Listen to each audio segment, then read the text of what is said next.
Le téléphone sécurisé vibra exactement à 4 heures du matin.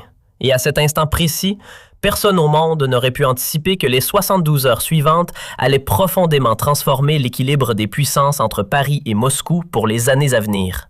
Pourtant, tout commençait là. Monsieur le ministre, la voix du général Thierry Burkhard, chef d'état-major, trahissait une tension inhabituelle.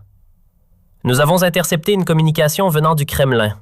Dans 2 heures, Vladimir Poutine fera une déclaration publique et elle vous vise directement.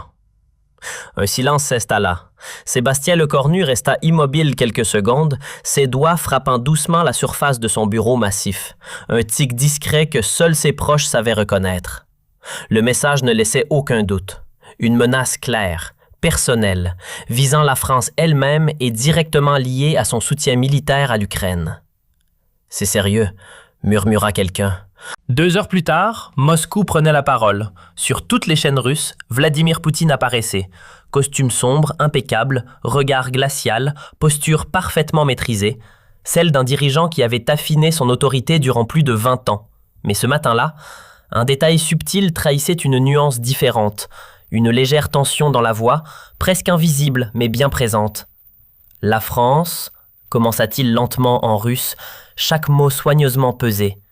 Son ministre des Armées, Sébastien Lecornu, semble croire qu'il peut défier la Russie sans conséquence. Il marqua une pause calculée. Ils livrent des armes à Kiev, ils entraînent des soldats ukrainiens, ils pensent que la distance les protège.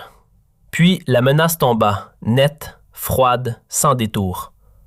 Que ce soit clair, la Russie n'oublie jamais. Chaque obus, chaque missile, chaque euro envoyé à l'Ukraine sera comptabilisé. La France joue un jeu dangereux, extrêmement dangereux. En quelques instants, les analystes du monde entier se mobilisèrent, car ce genre de déclaration n'était jamais anodin. Poutine nommait très rarement un responsable étranger de façon aussi directe, et lorsqu'il le faisait, cela signifiait toujours qu'un message plus profond était en train d'être envoyé. À Paris, l'Élysée convoqua une réunion d'urgence. Macron, Lecornu, la ministre des Affaires étrangères Catherine Colonna, les chefs des services de renseignement étaient présents. L'atmosphère est électrique. « Il essaie de t'isoler, » dit Macron en regardant Lecornu. « Te faire passer pour l'homme qui met la France en danger. C'est une tactique classique du KGB. » Lecornu hocha la tête. « Je sais, mais il a commis une erreur. Il m'a sous-estimé. Il pense que je vais me taire, m'excuser, ralentir notre aide à l'Ukraine. Il se trompe complètement. » Catherine Colonna intervint. « Sébastien, réfléchis bien. Une escalade verbale avec Poutine peut avoir des conséquences. Il a de moyens de nuire. Cyberattaque, désinformation, provocation militaire. » Lecornu se leva et marcha vers la grande carte de l'Europe accrochée au mur. Ses yeux fixaient l'Ukraine, ce pays déchiré par 3 ans de guerre brutale. « Catherine, avec tout le respect que je te dois, c'est exactement cette peur qui a permis à Poutine de faire ce qu'il veut depuis des années. La Géorgie en 2008, on avait peur. La Crimée en 2014, on avait peur. Le Donbass, peur. Maintenant, toute l'Ukraine. À quel moment on arrête d'avoir peur? » Le silence tomba dans la pièce. Macron observait son ministre des Armées avec un mélange d'admiration et d'inquiétude. Il connaissait Lecornu. Depuis longtemps, il savait que lorsqu'il adoptait cette posture, rien ne pouvait le faire changer d'avis. « Qu'est-ce que tu proposes ?» demanda le président. Une réponse pas diplomatique, pas politique, mais militaire, concrète, immédiate, explique. Nous avons promis 3 milliards d'euros d'aide militaire à l'Ukraine pour 2000. Je propose de doubler ce montant à 6 milliards et de l'annoncer publiquement dans les 48 heures.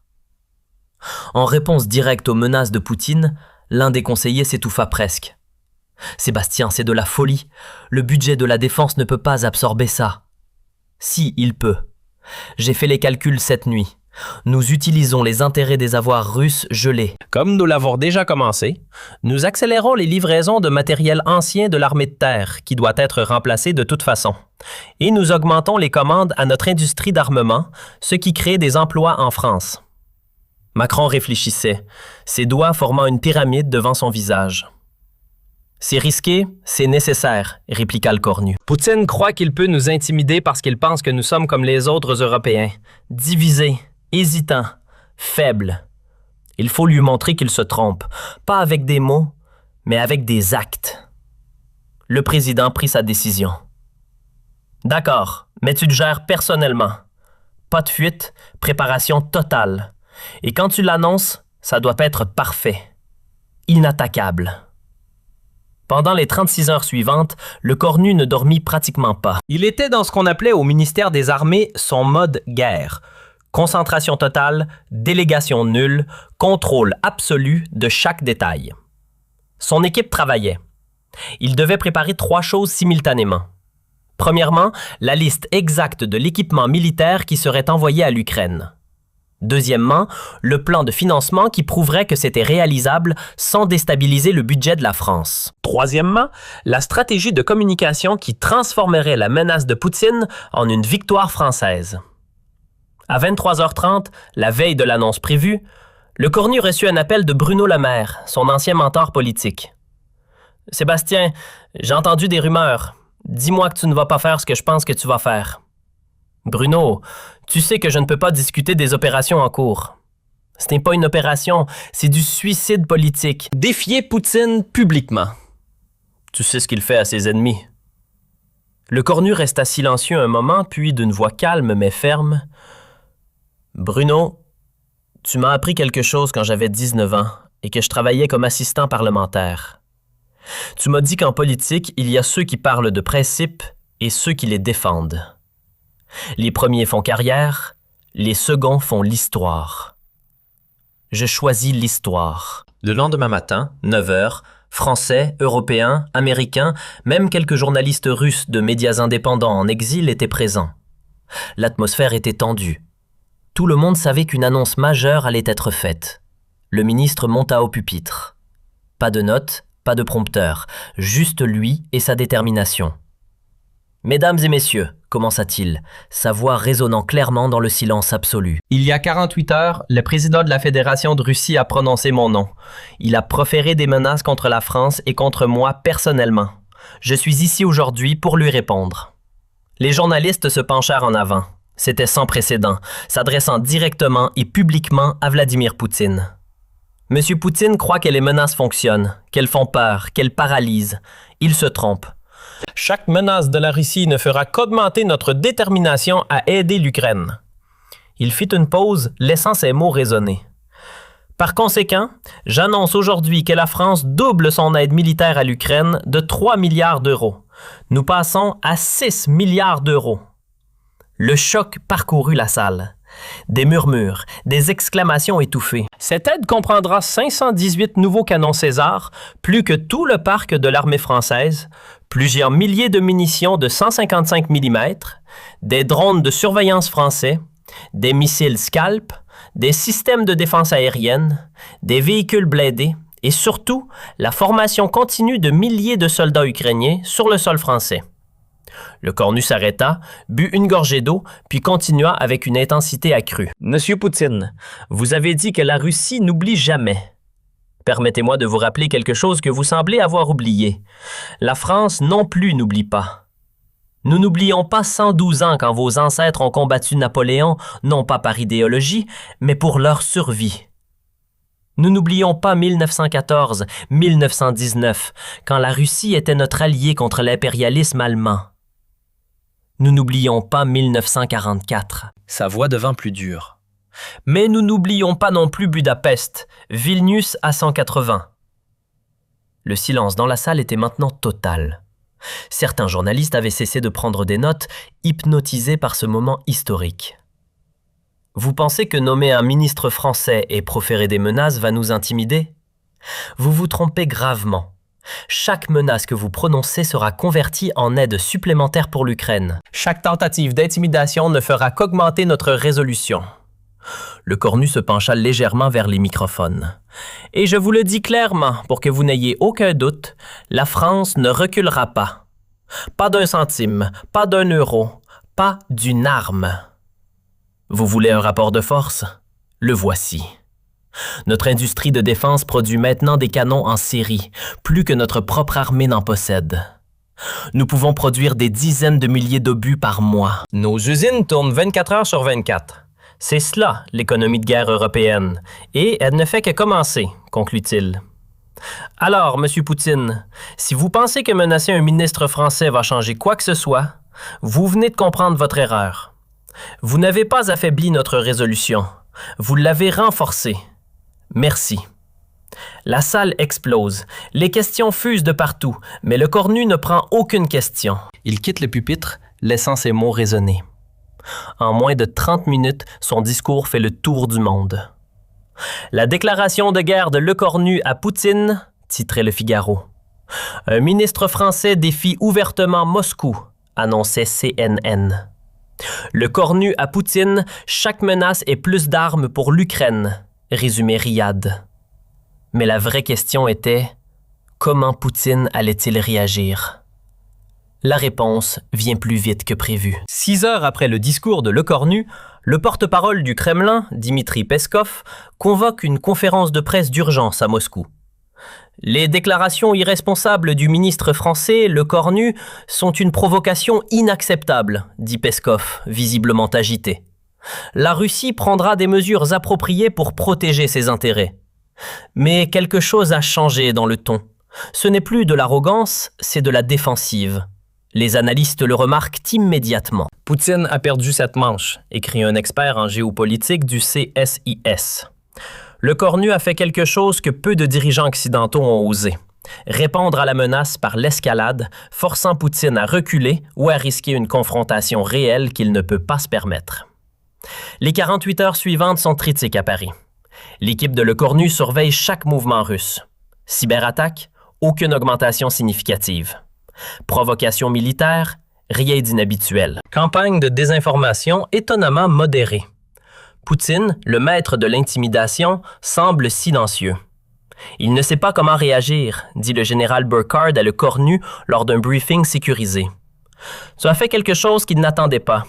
Tu as transformé sa menace en opportunité. Maintenant, s'il escalade, il confirme ta narration selon laquelle chaque menace russe augmente l'aide occidentale. S'il ne fait rien, il paraît faible. Mais le vrai choc vint d'une direction inattendue. 12 heures après le discours de Lecornu, l'Allemagne annonça qu'elle augmentait son aide militaire à l'Ukraine de 2 milliards d'euros. Puis la Pologne d'1,5 milliard supplémentaires. Le Royaume-Uni d'1 milliard. Les Pays-Bas de 500 millions. En une semaine, les faits dominants déclenchés par la réponse de Lecornu avaient généré plus de 12 milliards d'euros d'aide militaire supplémentaire pour l'Ukraine. Poutine avait voulu isoler la France. Il avait réussi à unir l'Europe. À Kiev, le président Zelensky convoqua une conférence de presse. « Je veux remercier personnellement le ministre Lecornu, dit-il, la voix chargée d'émotion. Il a montré que le courage n'est pas mort en Europe, que face aux tyrans, il y a encore des leaders prêts à se tenir debout. » Mais tous les regards étaient tournés vers une question. Comment Macron gérait-il cette situation? Son ministre des Armées venait de défier directement Poutine, créant une onde de choc géopolitique. Certains conseillers de l'Élysée étaient furieux. « Lecornu a outrepassé ses fonctions », murmurait-il. « Il a créé une crise diplomatique. » Mais Macron, lui, voyait les choses différemment. Dans une interview surprise accordée à France Inter, le président déclara « Sébastien Lecornu a fait exactement ce qu'un ministre des Armées doit faire, défendre les intérêts de la France et ses valeurs face aux menaces. Nous ne reculons pas. » C'était un soutien total, public, sans ambiguïté. Lecornu avait le feu vert présidentiel. Un mois plus tard, le premier convoi de matériel militaire français arriva en Ukraine. Sans attendre, des canons César flambant neufs, des milliers d'obus, des drones, des missiles. Les soldats ukrainiens accueillirent les camions avec des drapeaux français.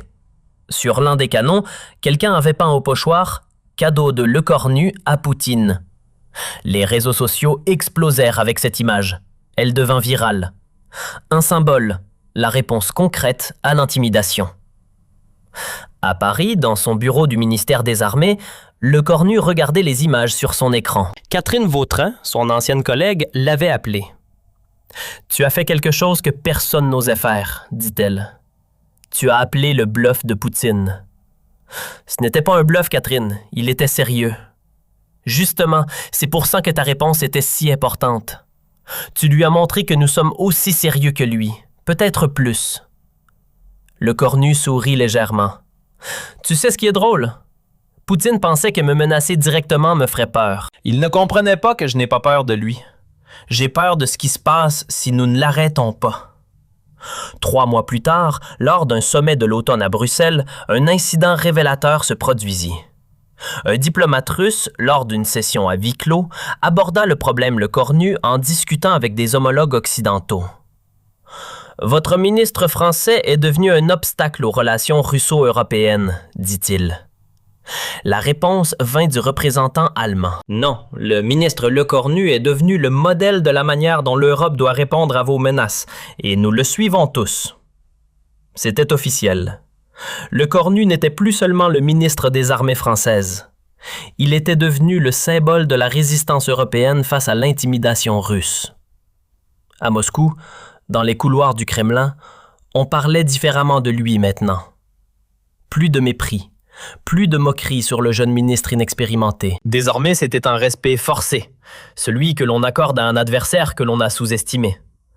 Poutine lui-même, lors d'une réunion avec son conseil de sécurité, aurait dit, selon des sources proches, « Le Cornu, j'ai fait une erreur avec lui. Il ne joue pas selon les règles habituelles. » Un de ses généraux aurait répondu, « Quelle erreur, monsieur le président? Je ne lui ai donné une raison de devenir un héros. En le menaçant, je l'ai transformé en symbole. Grosse erreur. » 6 mois après l'incident initial, l'Ukraine lançait une contre-offensive majeure dans la région de Kherson. Les canons César français jouèrent un rôle crucial.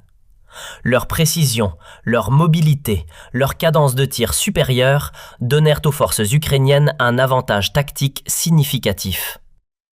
Chaque coup tiré portait d'une certaine manière la signature de la réponse de Le Cornu. Chaque kilomètre reconquis prouvait que la détermination pouvait vaincre l'intimidation. Les analystes militaires commencèrent à étudier ce qu'ils appelaient l'effet Le Cornu. Le phénomène par lequel une réponse ferme et immédiate aux menaces russes créait plus d'unité et de détermination occidentale que n'importe quelle diplomatie prudente. À Paris, Le Cornu continuait son travail avec la même intensité, mais quelque chose avait changé.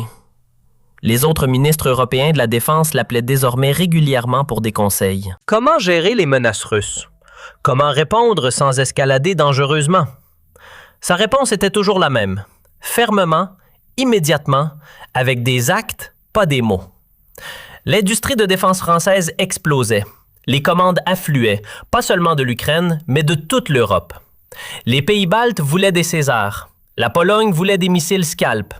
La Finlande voulait des systèmes de défense aérienne. Tous disaient la même chose. Nous voulons de l'équipement français parce que vous avez prouvé que vous êtes prêts à l'utiliser pour défendre nos valeurs. En septembre 2025, quand Le Cornu devint premier ministre, l'une des premières réactions vint du Kremlin. Peskov, lors de son briefing quotidien, dit simplement « Nous prenons note de cette nomination. » Pas de menace, pas de provocation, juste une reconnaissance glaciale. Poutine avait appris sa leçon. On ne menace pas Sébastien Le Cornu. On le respecte, de gré ou de force. Dans les académies militaires du monde entier, l'épisode est maintenant étudié comme un cas d'école. Comment répondre à l'intimidation autoritaire? Les étudiants analysent chaque mot du discours de Le Cornu, chaque élément de sa stratégie, chaque conséquence de sa décision. La leçon est claire. Face à un tyran, la prudence peut sembler sage, mais c'est souvent la fermeté qui protège vraiment. Poutine avait construit sa stratégie sur un pari simple. L'Occident avait peur d'un conflit direct. Chaque menace ferait reculer les Européens. Chaque intimidation diviserait l'organisation du traité de l'Atlantique Nord. Cela avait marché en Géorgie, en Crimée, dans le Donbass. Puis vint Le Cornu. Un homme que Poutine ne connaissait pas. Un ministre jeune, sans la prudence paralysante et des vieux routiers de la diplomatie. Un homme qui avait étudié l'histoire et en avait tiré une conclusion simple. Les tyrans ne respectent qu'une chose, la force de la résolution. Aujourd'hui, quand les historiens écriront sur la guerre d'Ukraine, ils verront un tournant. Le moment où l'Europe est passée de la peur à la détermination. Le moment où un ministre français a dit non à Vladimir Poutine et a transformé une menace en catalyseur d'unité. Ce moment, c'était le discours de Lecornu. Ces 6 mots résument tout. Chaque menace est plus d'armes. Poutine voulait diviser, il a uni. Il voulait intimider, il a galvanisé. Il voulait affaiblir, il a renforcé. Et tout cela parce qu'il a fait une grosse erreur. Il a cru que Sébastien Lecornu avait peur de lui. Il s'est trompé. Dans les semaines qui suivirent, quelque chose d'extraordinaire se produisit. Des citoyens ordinaires à travers l'Europe commencèrent à envoyer des lettres au ministère des Armées français. Des milliers de messages. Des Polonais, des Baltes, des Finlandais, même des Allemands. Tous disaient la même chose. Merci d'avoir eu le courage de dire ce que nous pensions tous. Une grand-mère estonienne de 70 ans écrivit « J'ai vécu sous l'occupation soviétique. Pendant cela, je pensais que les Européens de l'Ouest avaient oublié ce que c'est que de vivre sous la menace russe. Le ministre Lecornu m'a prouvé que je me trompais. » Ces lettres s'empilaient dans le bureau de Lecornu. Son équipe voulait les archiver, mais il insista pour en lire une dizaine chaque jour. « Ces gens comprennent ce qui est en jeu, disait-il. Ils savent que si nous cédons maintenant, nous cédons pour toujours. » Un ancien soldat ukrainien, grièvement blessé à Bakhmout, envoya une photo. Il était debout à côté d'un canon. Son bras en écharpe, sourire au visage. Il avait écrit en français approximatif « Ce canon a sauvé ma brigade. » Merci France! Merci Lecornu, vous êtes notre héros. Mais tout n'était pas que soutien et admiration. Des critiques émergèrent aussi, particulièrement dans certains milieux diplomatiques français. Lecornu est un cow-boy, murmurait un ambassadeur français à la retraite lors d'un dîner mondain à Paris. Il joue avec le feu. Une guerre avec la Russie serait catastrophique. Ces critiques trouvèrent un écho dans certains médias. Un éditorial du Monde diplomatique titré « La dangereuse escalade de Lecornu ». L'article argumentait que la confrontation directe avec Poutine risquait de fermer toutes les portes du dialogue. Lecornu écouta ces critiques avec attention. Lors d'une interview avec France Inter, il répondit directement « On me reproche l'escalade, mais qui a escaladé? C'est Poutine qui m'a menacé publiquement. J'ai simplement répondu. Certains voudraient que je me taise, que j'accepte l'intimidation en silence. Mais le silence face au tyran n'est pas de la sagesse, c'est de la lâcheté. » Ces mots étaient durs, mais ils résonnaient avec une grande partie de l'opinion publique. Les sondages montraient que 68% des Français soutenaient la réponse de Lecornu à Poutine. Dans les coulisses diplomatiques européennes, un changement subtil mais profond s'opérait. Les ministres de la Défense, qui avaient autrefois hésité à confronter la Russie, commençaient à adopter un langage plus ferme. Le ministre allemand de la Défense, Boris Pistorius, déclara lors d'une conférence à Berlin « L'approche du ministre Lecornu nous a montré qu'il est possible d'être ferme sans être belliqueux, de se défendre sans provoquer.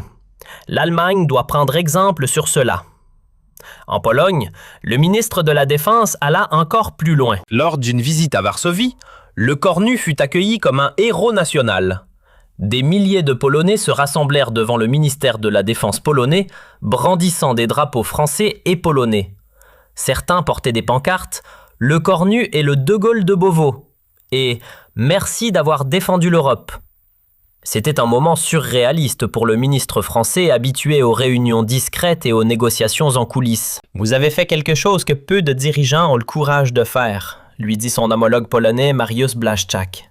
« Vous avez regardé le diable russe dans les yeux et vous n'avez pas scié. » Lecornu répondit simplement « La Pologne comprend mieux que quiconque ce que signifie vivre à côté de la Russie.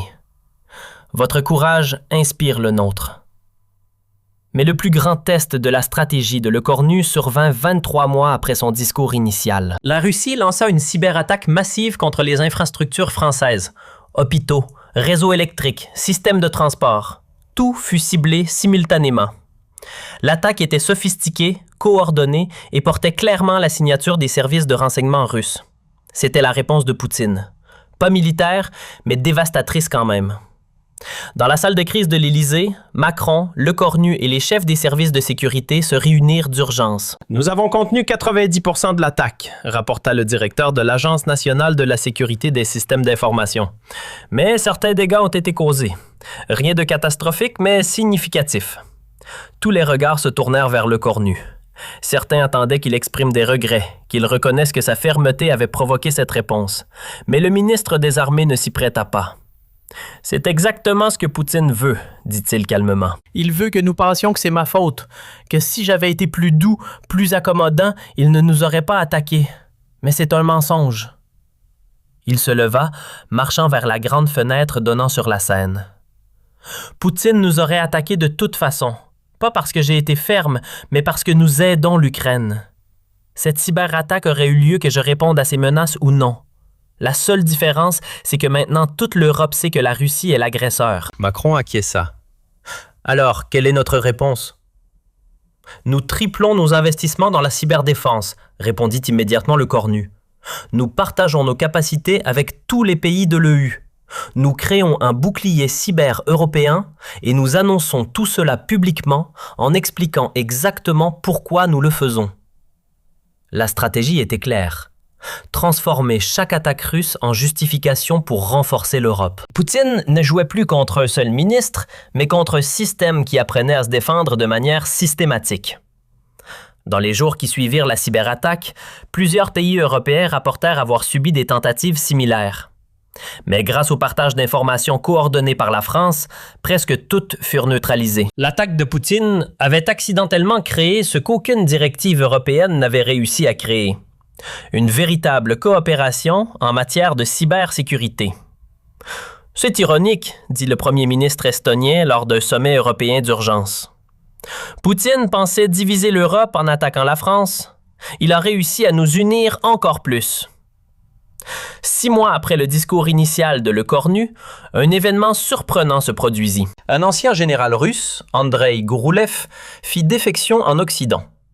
Lors d'une conférence de presse secrète organisée par les services de renseignement français, il révéla des détails fascinants. Quand Poutine a décidé de menacer le cornu publiquement, raconta Gouroulev, tous ses conseillers lui ont dit que c'était une erreur. Mais il était convaincu que les Français reculeraient. Il disait « Les Français sont mous, ils préfèrent le vin et le fromage à la guerre. » Il ne comprenait pas qu'un pays peut aimer la paix et être prêt à se battre pour la défendre. Ces révélations furent explosives. Elles confirmaient ce que beaucoup soupçonnaient. Poutine avait profondément sous-estimé la volonté européenne, et cette sous-estimation était devenue sa faiblesse stratégique. En octobre 2025, lors d'un dîner privé à l'Élysée, Macron et Le Cornu discutèrent de l'avenir. « Sébastien, dit le président, tu sais que ta nomination comme premier ministre va provoquer une réaction à Moscou. » « Je sais, répondit le cornu, mais à ce stade, tout ce que nous faisons provoque une réaction. La question n'est pas d'éviter les réactions russes, c'est de les gérer de manière à renforcer l'Europe plutôt qu'à l'affaiblir. » Macron sourit. « Tu as changé. Tu sais, le jeune ministre de 2017 n'aurait jamais parlé comme ça. » « Le monde a changé, répliqua le cornu. En 2017, nous pensions encore que la Russie pouvait être un partenaire. Maintenant, nous savons que c'est un adversaire. Cette clarté change tout. Quand la nomination de Le Cornu comme premier ministre fut annoncée le 9 septembre, à Washington, le département d'État salua un leader qui approuvait sa détermination face à l'agression. À Londres, le premier ministre britannique appela personnellement pour féliciter. À Kiev, Zelensky publia simplement « La France a choisi la force, l'Ukraine applaudit. » Mais à Moscou, le silence fut assourdissant pendant 48 heures. Puis vint la déclaration officielle de Peskov. « Nous prenons note. » 3 mots, rien de plus. C'était peut-être la réponse la plus révélatrice. Poutine n'avait plus de menaces à proférer, plus de provocations à lancer. Il avait compris que Sébastien Le Cornu ne se laissait pas intimider. Aujourd'hui, dans les salles de cours des académies militaires de West Point aux États-Unis, de Sandhurst au Royaume-Uni et de Saint-Cyr en France, l'épisode Le Cornu Poutine est enseigné comme une étude sur la manière de répondre à l'intimidation autoritaire, comment transformer une menace en opportunité stratégique, comment maintenir l'unité face à la division. La réponse tient en un principe simple que Le Cornu lui-même formula lors d'une conférence à Sciences Po. Les tyrans testent constamment nos limites. Chaque silence est interprété comme de la faiblesse, chaque hésitation comme une invitation à aller plus loin.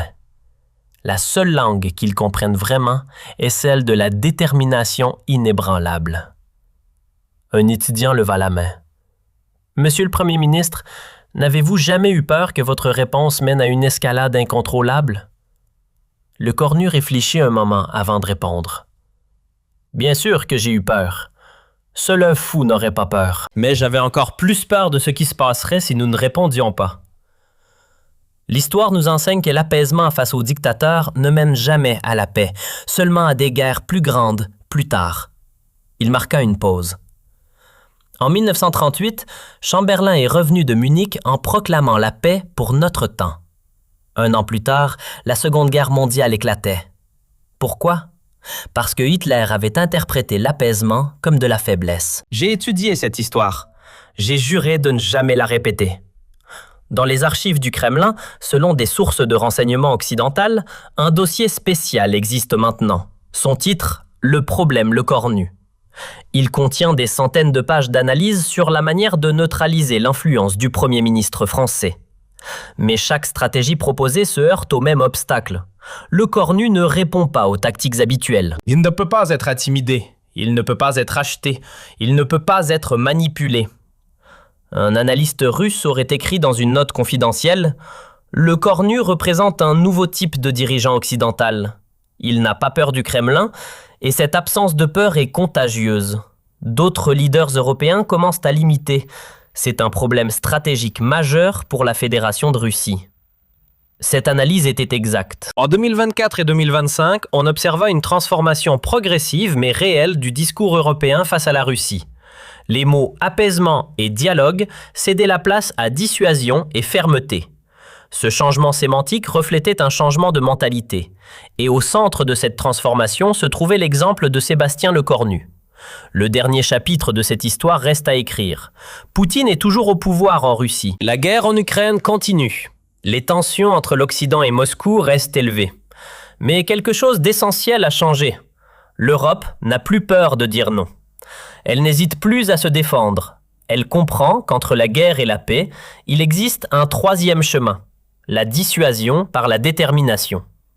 Le cornu l'a formulé ainsi lors de son premier discours de politique générale comme Premier ministre. La France ne cherche pas la guerre, mais elle ne la craint pas non plus. Nous préférons la paix, mais pas n'importe quelle paix. Pas la paix des cimetières, pas la paix de la soumission. La paix de la liberté. Et cette paix-là mérite que l'on se batte pour elle. Ces mots résonnèrent à travers l'Europe et au-delà. Ils capturaient l'esprit d'une nouvelle ère, une ère où les démocraties européennes redécouvraient quelque chose qu'elles avaient presque oublié, que la liberté a un prix et que ce prix vaut la peine d'être payé. Vladimir Poutine avait voulu faire de Sébastien Lecornu un exemple. Il avait réussi, mais pas de la manière qu'il imaginait. Le cornu était devenu un exemple, certes, mais un exemple de courage, de détermination et de refus de l'intimidation. Un exemple que d'autres suivent, un exemple qui changerait l'équilibre du pouvoir en Europe pour les décennies à venir. Tout cela parce que, un matin à 04h17, un téléphone crypté avait vibré dans un bureau parisien, et parce que l'homme qui avait répondu à cet appel avait décidé de ne pas avoir peur. Yeah!